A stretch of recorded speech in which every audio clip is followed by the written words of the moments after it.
ആ പിന്നെ നിന്നെ മാഡം വിളിക്കുന്നുണ്ട്. അസുഖം എങ്ങനെയുണ്ടെന്ന് അറിയാനായിരിക്കും. ആശുപത്രിയിൽ നിന്ന് വന്നിട്ട് നിന്നെ കണ്ടില്ലല്ലോ.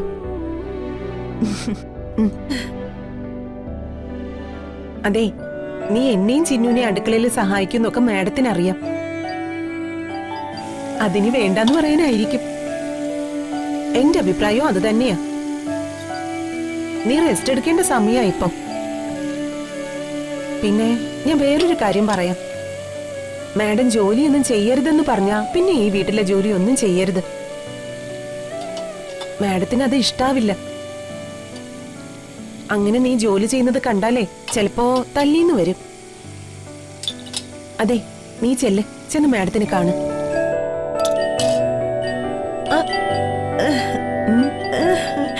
ഞാനും വരണോ? എങ്കി വാ, നമുക്ക് രണ്ടുപേർക്കും കൂടി പോ. വാ.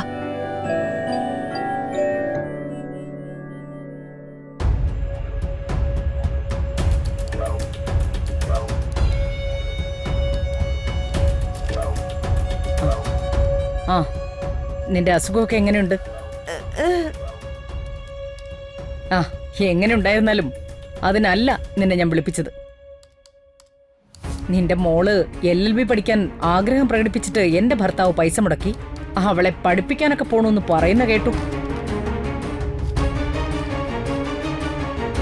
അതൊക്കെ അവരുടെ വ്യക്തിപരമായിട്ടുള്ള കാര്യം. പഠിച്ചു വക്കീലാവുകയോ ഡോക്ടർ ആവുകയോ, ഇനി പഠിക്കാൻ കഴിവില്ലാതെ തിരിച്ചു വരികയോ, അതൊക്കെ അവരുടെ ഇഷ്ടം. എന്റെ കാര്യം അതൊന്നുമല്ല. അവൾ അടുക്കളയിൽ ജോലി ചെയ്യുമ്പോ ചന്ദ്രലേഖയ്ക്ക് ഒരു സഹായമാവും. അവള് പഠിക്കാനൊക്കെ പോയാ ഈ പാവം ചന്ദ്രലേഖ ഒറ്റയ്ക്ക് ഇവിടുത്തെ കാര്യങ്ങളൊക്കെ നോക്കണം. അതിനല്ലല്ലോ ഞാൻ നിന്റെ മോൾക്ക് പൈസ കൊടുത്ത് നിന്റെ ജീവൻ തിരിച്ചുപിടിച്ചത്. അതുകൊണ്ട് അവളില്ലാത്ത സാഹചര്യങ്ങളിലൊക്കെ നീ ഈ വീടിന്റെ അടുക്കളയിൽ ഉണ്ടാവണം. അതായത് ജോലിക്കാരിയായിട്ട് നിന്നെയും നിയമിച്ചു എന്നാ ഞാൻ പറഞ്ഞത്. മാഡം, സീതയ്ക്ക് സുഖമില്ലാത്തതല്ലേ? ഇവിടുത്തെ ജോലിയൊക്കെ എനിക്ക് ചെയ്യാവുന്നതേ ഉള്ളൂ. സീത റെസ്റ്റ് എടുത്തോട്ടെ. അടുക്കള ജോലിയൊക്കെ ഞാൻ ചെയ്തോളാം.